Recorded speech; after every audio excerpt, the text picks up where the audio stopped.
hey, everybody at Travelers that gets it, send it to this person. And they fought back once they could see it wasn't just random little things. This was a concerted effort at extortion, in my personal opinion. But, you know, we want to put them on notice so we can use their resources to help fight for y'all. Yes, sir. Indemnification for legal fees and indemnification for defense, but not payment of the damage done. No, just representation. Right. Yes. And the top claims for directors and officers suits tend to be issues with the election. My mind just went blank. Non-enforcement of whatever the rules are. It doesn't really matter what your rules are. You just have to enforce them, and it has to be enforced consistently. That's a huge one for directors and officers, and those are probably the two biggest things. I've got some more questions. Okay. You said you've been the holder for like 4 or 5 years. Has there been a change in our liability coverage outside of these major events we have? And outside of what's going to become of this fund, evidently we have an issue. But has there been a change in our coverage? Has our coverage changed any? Or is the common elements, I mean, we still have the same coverage? You still have coverage, but the endorsements may change from year to year. A prime example on a room that's used, we'll say a party room. A room that's used for, oh no, but I mean, I want to tell you how it goes is your carrier may not have a liquor exclusion on your policy because they don't think you have any exposure, so there's no real reason to do it. If they find out you have exposure, that may be a change that's made to the policy to help. We have that, right? We have. They do not have the liquor exclusion. Right, they do not have the liquor exclusion. We were able to negotiate that out literally at the last minute. The trade-off was asking the owners to have a personal liability policy when they have a party in this room, because that means that your policy is primary, the association is an additional insured, and for all practical purposes, that should remove the association from their policy having to respond. And most of those policies are less than $200, $300. Did you say that's what you are asking them to do? No, we were able literally to negotiate that at like the last day before renewal. Oh, okay. So it's in effect. It's in effect. And we fought back and forth for that. I mean, we have one for us, for different events that we've got at our Right. farm and stuff like that. And so that's one of the things we see. Do that. Yeah. And the one that we found initially that is used by many of the people that have these types of events. In fact, y'all hosted, I think, a junior miss function. This goes back years ago. We contributed that policy to make sure the association was covered for that and not part of their general liability, since there was unusual exposure in a lot of people here. But the one that we looked at first, and we had sent information to Otto and Jen, it was about $300. It was for $1 million coverage, quick and easy. You go online, you fill out some forms, you add the association, you pay online, you get your certificate. This week when we had dinner with the D&O attorney, they've come up with their own product, which is even less information to fill out. It automatically sends it to your condo manager. You don't even have to do that. The program does it. You just enter in her email, and the price was about $50 less. That's just for just a one event, one use. Right, one event. And if you have a multi-day event, then you would just disclose that when you're doing the online application. But what that does is it protects you personally from that liability of having people here. It protects the association and makes that policy primary when it comes to defending the association if there is a loss. I mean, we insure roughly 100 associations from Miami all the way over to past Christian, Mississippi. The first thing that happens when there's an injury is they file against, not usually the host, whether it's in a unit or it happened in some other venue at the place, they file against the association because they figure the association's got the deepest pockets. We've had a 2-year-old fall from the upper bunk of a bunk bed. Don't know why he was up there anyway. had to be life flighted. They went after the association. The association didn't own the interior of that room, had nothing to do with the rental, but they thought they'd get more money from the association. We had a man stub his toe going out a slider because he doesn't understand sliding glass doors are not flat. Broke his toe, and he went after the association. Another one got a concussion because he was carrying his paper in the morning coffee, hit the slider, bonked himself back into the unit. I mean, it's ridiculous, but they went after the association for that. It is nuts. We've got one claim that was $125,000 drug on for 5 years. The $125,000 was just attorney's fees. And that's because somebody had their car towed. And they swore that in July, on 4th of July, they left their insulin in the car, which you don't do. And the man had, I saw his medical records, they were pages and pages long. The family said this was their last trip with Grandpa because Grandpa was not long for the world. He ended up dying. They went after the association. 5 years in litigation before they finally went away, but it was $125,000 in legal expenses. And they said there wasn't a towing sign, which there was. But, yeah, I'm sorry, I got one behind you, and then I'll come back to you. D&O coverage is for the defense of the owner. But if damages are awarded, that falls under another insurance policy, is that correct? Under directors and officers, that policy pays for the defense of the board. If there are damages, that comes from the association. There is not a policy for that. Other than place to pay? There's almost no way for an insurance company to be able to figure out what that pricing would be because you have no idea what might happen. And so that's... Every lawsuit will fall in that same category. They would be protected, and we would be liable. Well, We've got 2 lawsuits out against the president. One of them for $6 million. The defense will be covered, but if the award is for $6 million, we don't have any insurance for that? That's the difference between a general liability policy is asking about the defense versus the payment of damages. And Brenda will go over the difference, but that's general liability is different than directors and officers. Directors and officers comes from board decisions or lack thereof. Now, if there is specific damage done, such as bodily injury or property damage, that's what your general liability policy is for. Suppose the board makes a decision, and as a result of that decision, there's damage to property or bodily injury caused to, suppose that you decided to shut the sprinkler system off, and there was a big fire and people died getting out. The general liability policy would respond to that if the board was found to be negligent. So there is coverage for certain items, but if you just accuse the board of not doing proper upkeep on the building and you didn't make enough when you sold your condominium unit, that's not something that there's insurance coverage for. One example is we had a board that was sued because the association did not allow rentals. One of the owners allowed someone to buy the property on a contract where they paid money, and at the end of the year they financed it with outside financing, and they said that was a rental, and they went after the board for allowing rentals.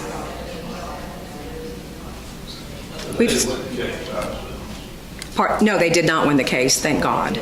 Well, we've got coverage for damages to some degree. Right, like the little boy that fell out of the bunk bed. Had they said the association was negligent in some way, that would have been a general liability claim. Luckily, they were able to fight it. But what happens with those kind of claims, and there's been a child injured here, not a resident, but what happens with those kinds of claims is the parents, this is going to sound horrible and I'm really sorry, but it's just the way the claims work, especially if they didn't necessarily use due care, it has to be somebody else's fault. And they go after the association because they think the association has the biggest pockets. They don't realize that there's not a big association pocket. There's 144 smaller pockets standing under that umbrella. So we've had a death claim of a child where the parent just was not watching the child and the child drowned. DCF gets involved, they come after the association. The association had nothing to do with that parent texting while their 3-year-old was in a pool unattended. Let me re-ask my question. Normal and customary, has our policy changed? Any of that changed? We still have that same coverage? Normal and customary? What, a typical GL policy, yes, sir. Yes, that has not changed? No. It's always just been the same for at least 5 years, long as you... We were able to keep the policy as it was because there was an agreement that the individual event policies would be used to help limit the exposure to the association. So they were able not to have to put in the liquor exclusion, which is one of the first things they do, or any of the other restrictive coverages, or choose not to write it. But for Everyday things, it's the same as you had before. Same as it had Yes. before, since it's been established. It's a typical general liability policy.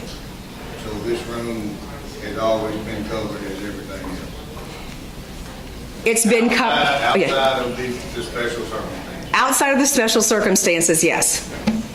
Again, we just want to make sure that any time a room is being used for something that is not typical to the condo world, we disclose that again so the associate or that underwriter can make the determination, do they want it, what exclusions, and at what price.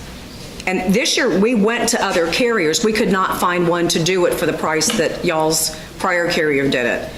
Yes, sir. Yeah, that's what I want to ask. Could you explain to us a little bit about the process of finding an underwriter? Absolutely. Are you limited to a number? Do you shop it regionally, or how does that work? Absolutely. With most insurance, you can start submitting it 120 days in advance. They don't do anything with it for at least 60 days, sometimes 90 days, but you have to get it in. We send it in, we ask questions to help us update. Carriers have weird little supplemental applications, and it depends on what carriers you're using, what information you have to provide, so that does vary year to year. This year, we've got 3 new carriers. All of them have their own stupid applications. So we're even though we're filling out most of the information, they have weird questions. We have to fill those out. We utilize the largest broker in Florida that does, he specializes in condominiums. We've been doing business with him for 11 years. When we shop, we call it shop your account. When we shop your account, we're going to as many as 20 or 25. Anybody who might do condos is being contacted, and they're being provided all the documentation we provide to the broker. They get copies of what they're working on, because we want them to say yes. So that's why we use our supplemental application, which is different than the ones the carriers use, because ours asks for even more nitpicky questions, because we want them to have as much information as possible to give us good pricing and say yes, kind of bottom line. And then we call them down. When we do the property, we may, out of those 25, we may have 12 that come back and say, not interested because it's on the water, the values are too high, whatever. We may end up with 3 really good quotes. And I think we did with y'all. And we spreadsheet them out. Here's the quotes, here's the carriers, their rating, their pricing, the specific terms and conditions, the highlights of that policy. So you can look not just at the price, but is this one giving me a 1% deductible where another one might be giving me a 2%? Is it a hurricane deductible or named storm, which makes a massive difference? On the GL, do they exclude liquor? There's just a number of things. Some of them don't like rentals. So if you have rentals, they either won't write it or they charge for it differently, and it's more expensive than a non-rental property because your claims tend to be higher. Same thing with the property. So we go through them all and basically give it to everybody that might say yes, because appetites for policies change from year to year, so somebody might not have written it last year. They might write it this year. So a follow-up to that, just real quick if you don't mind, has the board, our board, limited your company to a certain rating for your search? In other words, is that possible? Is there a rating, an A+ rating for an insurance company versus a C rating? Yes. The board has not. We limit it. Okay. We will not use a carrier that's less than an A-rated carrier. Okay. A+8 is our standard. A plus 15 is the highest, and that's what we try to go for, or A plus plus 15. One is the financial rating, and the other is the size. So an 8 is a good-sized company that should be able to pay their claims, no problem. A 15 is somebody like Lloyd's or Travelers, the major carriers that should be able to pay claims all day long. So that's one thing also that's listed in the criteria. Here's their rating. So you've got the carrier, you've got their rating, and then you've got the values that are being used for the policy all the way down. We put that up at the top, and we will not quote it if it's less than an A-rated carrier. We don't want you to have that, and we darn sure don't want us to have it. Sure. One follow-up on something you said about rentals. Is there a way to determine what effect or impact rentals, the fact that we allow rentals, has on our premiums? The question is rentals and what impact it has on your premiums. That varies from carrier to carrier. I can give you kind of the basics of it. Typically, the shorter the rental, the higher the premium, and the less likely a carrier is going to want to write you. That's kind of the basics. If you have less than 3-day rentals for most carriers, that's a big red flag. A week rental or longer makes them much more comfortable because it's not somebody just getting in and getting out that doesn't really have any investment on whether they're leaving. And y'all, I love your systems with the doors. So if somebody's got the door open, there's an alarm. But we've had mold claims, significant mold claims, because people come down not understanding humidity in Florida, Alabama, and Mississippi, and they love the sound of the ocean. So the first thing they do is get in there and open up the doors. And 4 or 5 days later, when you've turned off, you got the air turned way down, you got humid air coming in, you get mold. So the theory is the longer someone is there, the more likely they're going to take care of that unit, treat it more like their own. And so the longer the rental period, the more favorable the underwriting is going to be and the pricing is going to be. We've got some condos that don't allow anything less than 6-month rentals, and that's basically almost like no rentals at all. Okay. All right.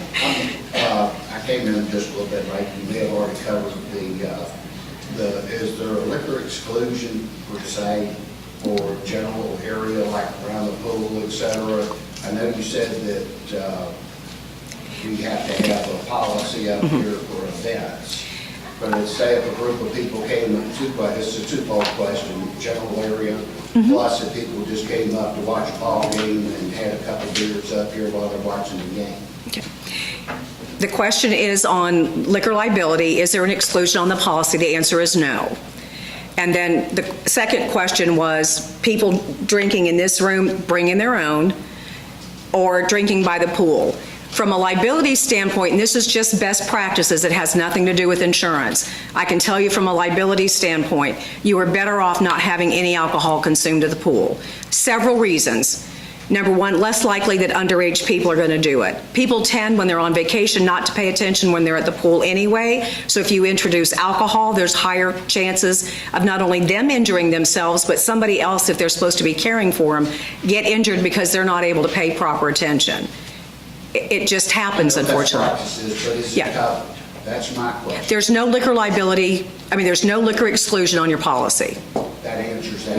What about the second follow-up question? If somebody, a couple owners come in or a couple of guests or something and want to watch a ball game and bring their own beer.